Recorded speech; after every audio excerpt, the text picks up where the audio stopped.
Hello and welcome to this episode on the enforcement and investigation provisions of the New Companies Act 2013. In this episode, we will discuss provisions relating to punishments, penalties, investigations, inspections, and the new provision on the statutorily empowered Serious Fraud Investigation Office. To discuss these subjects with us, we have with us Mr. Sharad Abhyankar, who is a partner with Khetan and Company, a large national law firm, and Lalit Kumar, a partner with J. Sagar Associates, a large national law firm. So let me start by asking you, Lalit, if you could give us an overview of the provisions relating to punishment in Chapter 29. Thank you, Som. For the first time in Companies Act 2013, they have introduced a specific section 447, which deals about what will be the meaning of fraud and the punishments related to that. The punishments are stringent, and then they range from 6 months to 10 years of imprisonment and fine, which could lead from the amount which is involved in fraud and can go up to 3 times of the amount involved in fraud. One important point here is they have made distinction in cases when public interest is involved, for which the minimum imprisonment prescribed is 3 years and not 6 months. So these are the new provision. Can you elaborate a bit on how public interest would be involved in a fraud and examples of where public interest may not be involved? All right. Public interest means or is considered to be a situation or a circumstance where a reasonable man would perceive or would see that his interest has been prejudiced, and the court also look into those aspects, that whether the public at large was prejudiced or not. Let me give you an example. Say in case of a privately held company, it has accessed bank finance and bank facilities on the basis of false accounts, and the books were cooked, and it has given, on the basis of that, it has got the bank finance. Now these banks have public deposits with them, so what it could mean that it was public money or public deposited money with the bank, which eventually on the basis of the falsified accounts went to the company. This could be a case of public interest being involved and being prejudiced, but importantly it is basis on the facts and circumstances of each case. Right. So it will be a mixed question of fact and law. That's right. In each case. That's right. Let me take an example where in a similar situation when there's a closely held private company but it would not be public interest involved. Say there are two joint venture partners and then there is a fraud in the company between these two JV partners. In such a situation, there's no public interest involved, there's no public involved in the company. So this will fall in the category of a fraud which is not in the public interest. Unless, of course, one of the JV partners is itself a public listed company. So in which case, in each case, you'll have to determine whether public interest is involved. And if it's involved, the minimum imprisonment goes up to 3 years. 3 years. And while in the other case, as I said, is 6 months.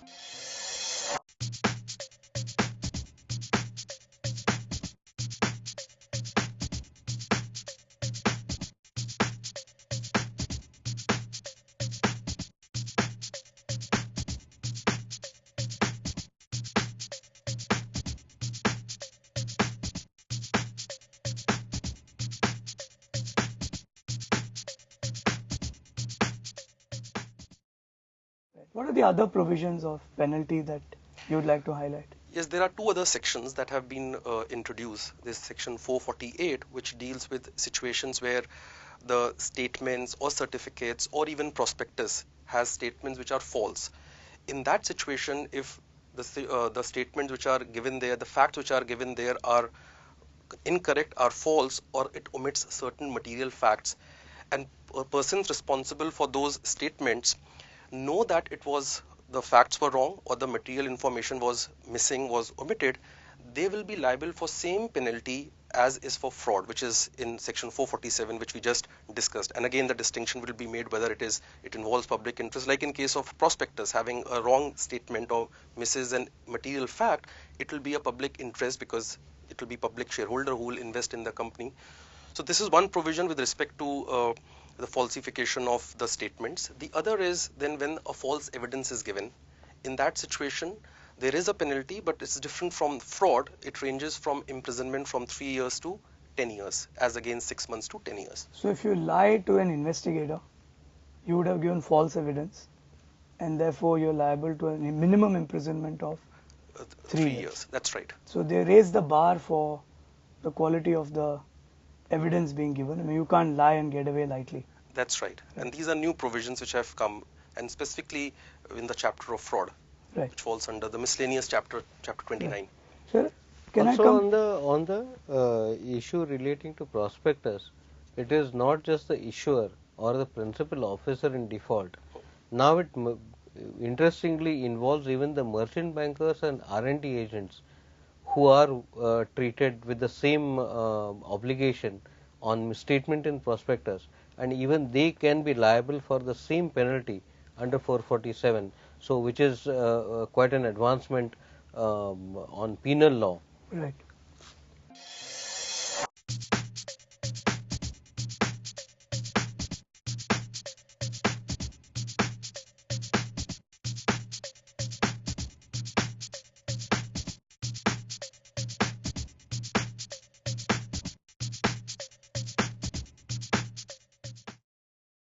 Can we also talk a bit about the concept of penalty which leads to imprisonment or fine on the one hand, and the section which relates to civil penalty in the form of Fines. Adjudication by an adjudicating officer?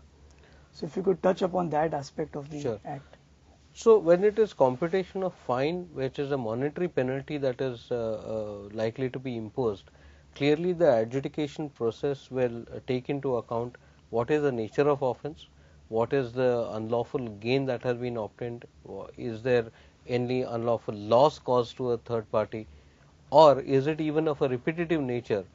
These attributes will be taken into account while computing a monetary penalty. Whereas when we are looking at more severe consequences like imprisonment, clearly the burden of proof is much higher. On one hand, in case of civil liability, the burden of proof will be to The standard level of of standard of proof will be preponderance of probabilities. Whereas if it is going to lead to an imprisonment, clearly it has to be beyond all reasonable doubt. As in a criminal trial. As in a criminal trial. Right. Can we then move on to analyzing a little bit about whether the Act differentiates between violations which could be visited with a civil penalty and the provisions which would lead to a criminal prosecution and an imprisonment or fine?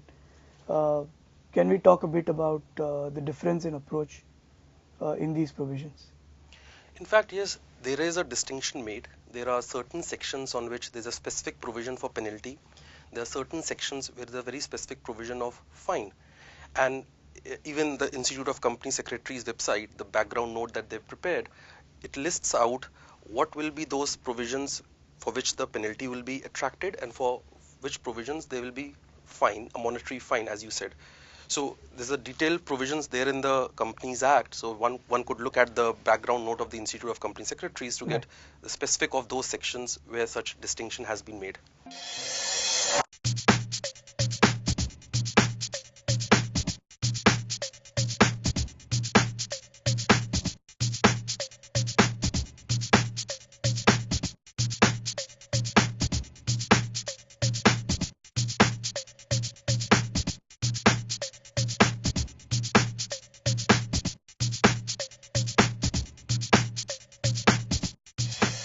Right. Can we talk a little bit for the benefit of viewers on who can initiate the criminal prosecution? What is the process by which the criminal justice system can be set into motion under the Companies Act? Yes, chapter 14 is a very detailed chapter now. Certain new provisions have also been introduced in it. The starting point, as is under the Companies Act also, is the registrar of companies who has access to all the information and documents of the company. He can, if he sees that there is something which is not right in the documents and information furnished, he suspects that he needs to inquire. The first point is that he could send notices to the company. He could ask information from the company to see whether the provisions of the Act have been complied with. Then even the power has been given to central government, and central government can, in the public interest, central government could also, in cases where the board of, I beg your pardon, the shareholders of the company pass a special resolution and feel that there could be some kind of investigation and inquiry needed in that company, cases where some departments of the government or some bodies of the government feel that there is a good case to investigate it, that could be made to the government. An application could be made to the government, and government can decide on its own and can initiate the investigation and inquiry, which is where this concept of the Serious Fraud Investigation Office comes. Right. We'll come to SFIO specifically a little later in the episode. But overview, can So you there give... is another mechanism under which inspection and investigation can actually trigger, and which is on the basis of the members of the company complaining. And there are certain thresholds like 1/10 of the number of members or 1/5 of the number of members, depending on the type of company. If they make a complaint to the central government, clearly the central government will be required to initiate an investigation. And then what happens next? Once a So once the investigation is investigation process begins, very interestingly, now Companies Act very specifically says that all the investigating officers have full powers of search and seizure under the Criminal Procedure Code.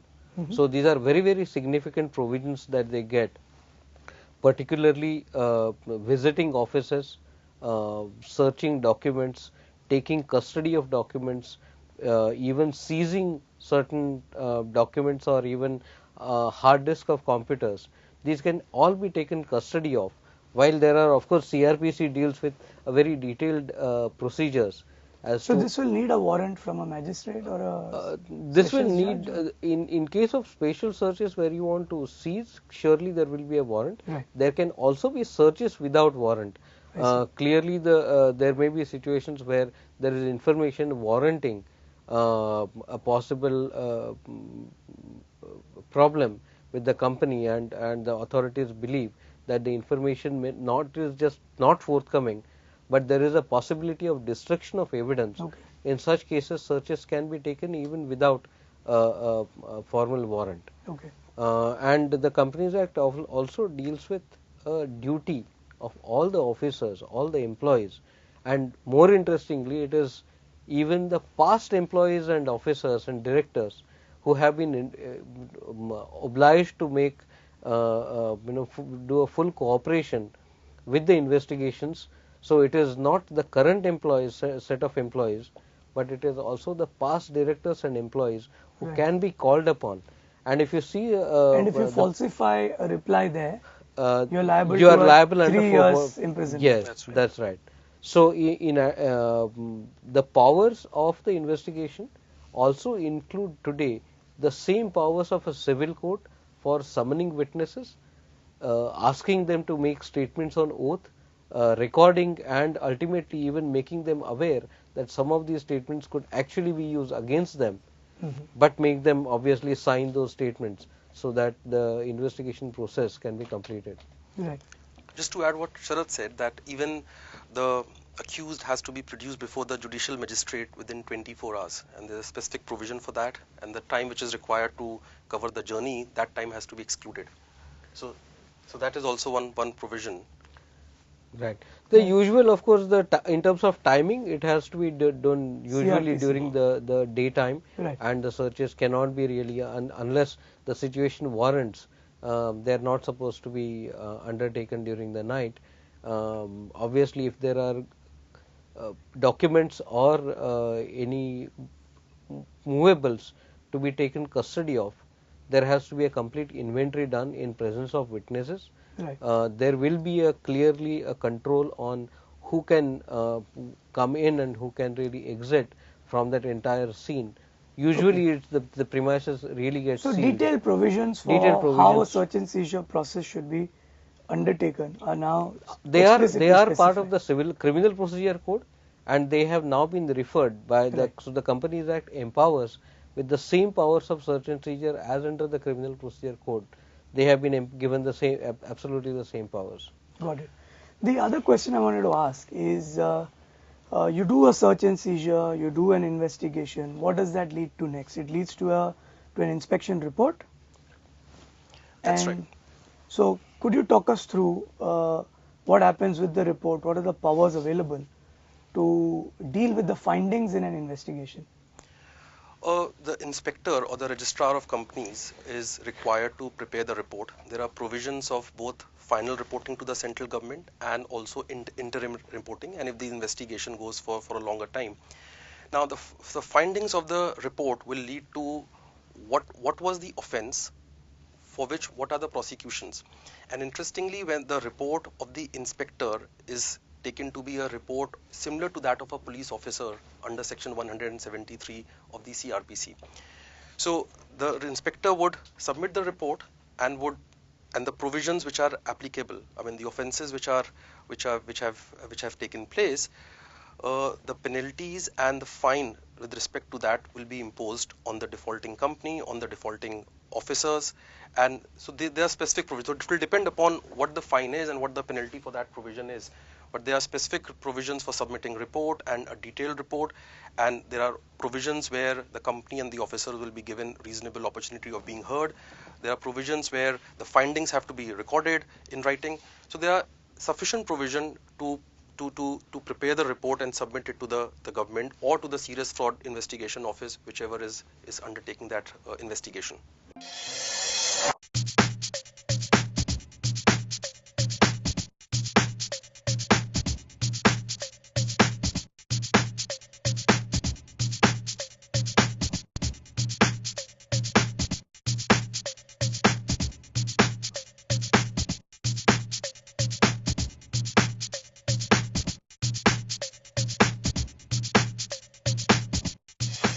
Can we talk a bit about, we hear a lot about the disgorgement powers that are now in the Act. How does all this now move into that sphere? What are the provisions which deal with disgorgement of ill-gotten gains out of a violation of the Companies Act? So there's one very specific provision, which is section 224 and subsection 5, which provides that, say the inspector submits the report, and in his finding, he believes that the fraud is committed by any director of the company, any key managerial personnel, any other officer of the company. As a result of that fraud, that officer or director or the KMP has got undue advantage on company's assets, company's property, company's cash.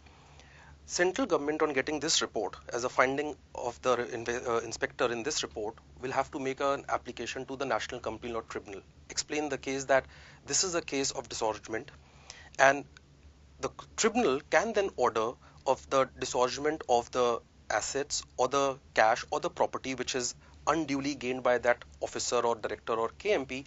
And interestingly, it can also impose personal unlimited liability on these officers. So this is also a new provision which is not there presently in the Companies Act, and I think it will go a long way in making sure that the people who are officers and the KMPs and other officers in default on the company do not take any undue advantage of their position. Right. Sharad, do you want to come in on that and talk a bit about the implications of such a disgorgement provision and the interplay it may even have with the securities regulator, who also uses powers under sections 11, 11B to disgorge ill-gotten gains?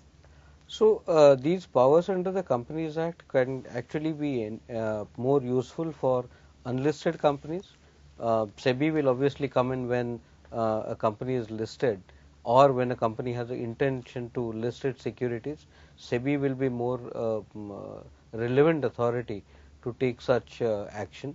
Again, it will entirely depend on who initiates the investigation, and whether the report is filed with the central government or SEBI within its powers starts or commences the process to investigate. It will depend on which authority, and clearly under Companies Act today we have both the authorities governing, both have been given powers to administer Companies Act itself. Right. More in relation to securities, obviously the SEBI has powers under the Act, and for non-listed companies, or when the company does not wish to list its securities, the central government or the registrar of companies will have these powers. Right. But there is somewhat an overlap, and clearly they have equivalent powers in terms of what they can actually do to Right. an offending person. Which brings me to actually, in my mind, a thought about multiplicity of proceedings, but I think I'm jumping the gun. Before that, could I veer this discussion around to the SFIO and what the SFIO can do, what the Act does for the SFIO? So if you can give us an overview of the provision in the Act which deals with the Serious Fraud Investigation Office, when it can be set in motion, what are the contours of its powers, and what is it that it can do? That would be useful to know, because I do understand there are provisions which deal with multiplicity once the SFIO comes into play. So if you could maybe Sure. So section 211 is empowered to create a SFIO. There is currently a mechanism which is more of a nebulous structure of multidisciplinary investigating agencies. This was constituted under a 2003 notification by the central government. Now it will get a statutory status. So, under section 211, central government by notification will formally constitute a SFIO, which is nothing but experts from multiple disciplines. So, there are experts from banking, there are experts from accountancy, there are experts from investigation, the manner of investigating financial frauds or white collar crimes. So, there will be experts, all these experts will be pooled together essentially to go beyond a mere compliance by companies and really to go behind the accounts or the manner of presentation of accounts to find out whether there is a whitewash that has been done into the account making process, or there has been really an intent to defraud the investors in some way, and are there any mechanisms whereby these different angles to merely reading, and are there issues relating to siphoning, where is it possible to track these funds which have gone out of the company, is there a money trail that can be traced and which can pinpoint to a particular offender. So the biggest advantage is that when this SFIO comes in, all serious financial frauds can be referred, and there are multiple ways in which it can be referred to SFIO. right. I think we briefly touched upon the four means of setting yeah. the SFIO in motion, which are essentially a suo motu power of the government, That's referenced by any state agency, special resolution passed by the shareholders, the shareholders, and the other is in public interest, which and is again right, which central is a suo government's motu power of the government in any case. That's right. But having said that, what does this do for multiplicity of proceedings? What if the securities regulators chasing the very same fraud, or some other agencies chasing the same fraud, and the SFIO has been set in motion? Does the Act have a specific provision? There is a around- special provision under section 212 that whenever SFIO process is set in motion, all other investigation agencies and all pending proceedings will really cede to the SFIO investigation. So one of the most positive elements of the Companies Act provisions is that multiplicity of investigative agencies, procedures and prosecutions can be completely eliminated. Now you have almost like a single window to investigate and initiate proceedings based on whatever are the, and the advantage is that it is not merely looking at a compliance or accounting standard or a strict one act provision. It is looking at a multiple possibilities and ultimately trying to identify who are the culprits behind this the scene, and at times where it is even very difficult to track down the offenders. The SFIO, I think, as a single mechanism will achieve much more than amateurs who keep on trying with different things and still cannot reach to the final conclusion. So the prosecuting agency in this case would be the SFIO. Yes. That would be the agency that would move the criminal justice system into action. That would be the agency which would file the charge sheet That's right. before the criminal court, and meanwhile other regulatory agencies will suspend and instead cooperate with the SFIO. With the SFIO and will actually hand over the. So it will be a one-stop shop for a Yes. serious fraud investigation. Yes. In fact, to add what Sharad said, that even there is a specific provision which says that income tax department, all other government departments have to, if SFIO asks for information, not only they have to stop the proceedings that is with them, they have to also share all material information, all material findings that they had about that company which is getting investigated to SFIO. Right. Similarly, SFIO at the end of the proceedings has gathered all facts and information and documents. If these agencies ask, income tax office and SEBI, so they will have to even provide it to that authority. So it is like there's one body which is going to investigate frauds, Right. and as a result of which the findings can then be shared with other regulators as well, and other agencies. So this is also a very welcome step and gives more power and teeth to SFIO. Right. One very novel feature, if I may call it, of the report of SFIO is not a secret confidential document. Any person who is concerned or aggrieved with such a report can actually seek formally.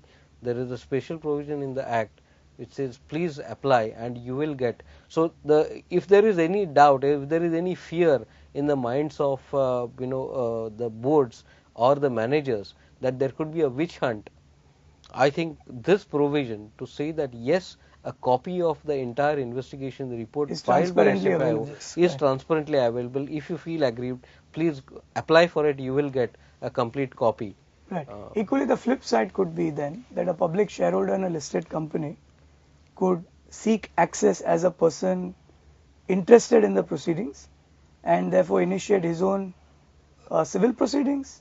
It somewhat unlikely because Okay. the report will be available only to the person aggrieved. Okay. So that would be really a test to say that are you a person aggrieved, and if so, then Right. of course you have to be given a full access. So these to the are investigation. again mixed questions These of are- fact and law with Yes. as and when the courts interpret the jurisprudence True. would evolve. But I think there is a fair amount of check and balance that while there are provisions which have on the penal side have been made very stringent, I think there is a good amount of protection that these powers are not misused and abused. Right.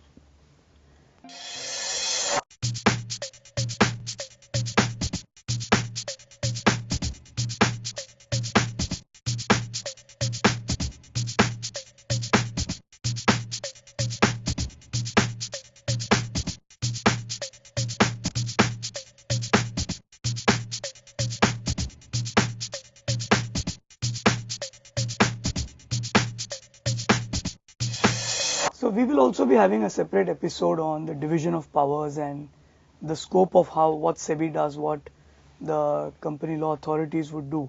So of course our readers would be urged to view that episode as well. But is there any other aspect of investigations and enforcements that you would like to touch upon as being highlights of this new law? So I'll touch upon two issues which I don't think are there in the Companies Act, and that also is In the old Companies in the old Companies Right. Act. This is with respect to freezing the assets, and there's a specific section, and also restricting the transfer of securities. There are two different aspects. So let's talk about the freezing of assets. In cases where during the process of investigation, if it is felt that there is a specific section 244 which is in operation and mismanagement, and there are certain number of applicants or members who can apply to get the case investigated from the perspective of operation mismanagement. If those number of members applicant, or interestingly even a creditor whose 1 lakh of rupees is outstanding and due, can make a report, make a request saying that the assets, there is a fear that the assets will be removed, will be transferred, will be disposed of, and an order should be passed to freeze those assets. This power has been given, and assets can be freezed up to a maximum of 3 years, subject to such terms and conditions which the order will pass. That's one aspect. Second, Assets of a company. assets of the company can be frozen. Another aspect is that when the investigation is with regard to who's the true owner of the company, who is behind the control of the company, in order to determine the true owner of the company, it is needed and required that the security should not be transferred, so that if the defaulting promoters can go out or defaulting majority shareholders can go out. So specific power has been given up to a maximum of 3 years, an order can be passed to even stop any transfer of any securities. So would it be fair to say that serious remedial protective powers have been granted in the Act in the course of investigation? That's right. Because the test would be to demonstrate that there is a risk of loss to the assets, or the assets may be disturbed, or evidence may be destroyed. That's right. And that's right. And this is a very, very new change which gives more powers. Right. Okay.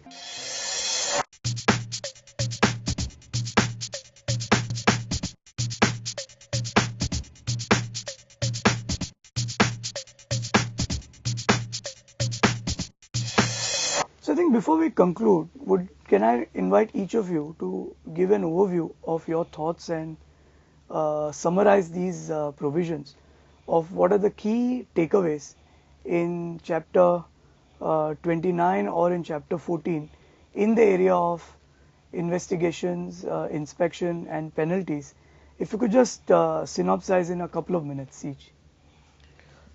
Sure. So, in relation to the definition of fraud itself, one element is of course falsifying a document or giving wrong evidence, which would be a deliberate action.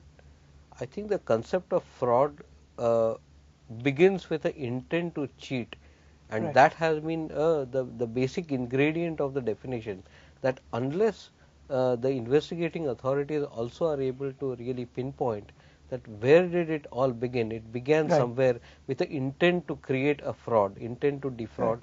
Right. Any fraud requires an intent. That's a very basic element. Right. So that in a way it is not merely an act per se or any loss to an investor which can be perceived as a fraud, but when the investigation goes on and when the report concludes, it will have to really demonstrate The state of how mind. the state of mind and how it originated from a certain intention. Right. So that in a way is protecting unwary actions, Right. or sometimes an adventurous business call Right. that the companies may take. Which is very important. Otherwise, you stifle and Yes. stymie interesting decision making Yes. and attack it as fraud.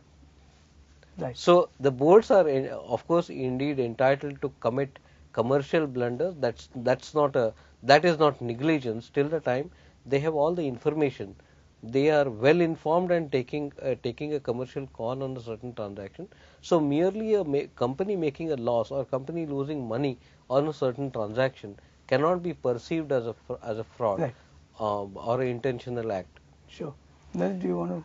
Yes, I think just to add what Sharad said is the concept of fraud is new and it was much needed, and they have provided in the Companies Act. Penalties are very stringent, so it will be seen that how it is actually implemented. With respect to investigation and inquiry, the most important change in my view is setting up of the Serious Fraud Investigation Office and giving it power and teeth. Let me just quickly add, I think the two new provisions which are there, in fact, during the investigation, the employees are protected, because if the investigator wants to check certain things about the company from the employees, the company cannot dismiss, company cannot retrench and terminate the services of that employee, cannot they change their terms or make it disadvantage for them to continue with the company unless they get an approval from NCLT.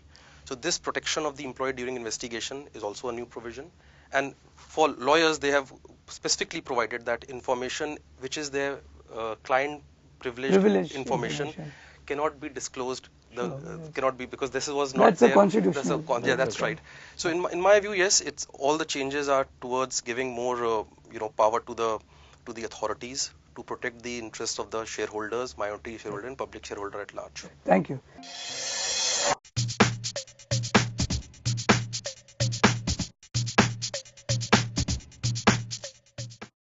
That's it from us on this episode on enforcement, investigations and inspection. I think it would be fair to say that our panelists have given us a very broad overview of the serious stringent powers, the seriousness with which fraud has been defined, and the manner in which a serious fraud investigation office has been created and fully empowered, suspending all parallel investigations to make it a focused area of activity in combating and detecting corporate fraud. And most importantly, as Sharad said, not to stymie decision making, commercial blunder versus outright fraud is the way he would put it. We'd encourage our viewers to actually read the provisions of the Act. In a discussion, you tend to give the highlights, but please do read the provisions. Chapter 29 and Chapter 14 are where you'll find them. That's it from us. Thank you very much. Thank you for being with us.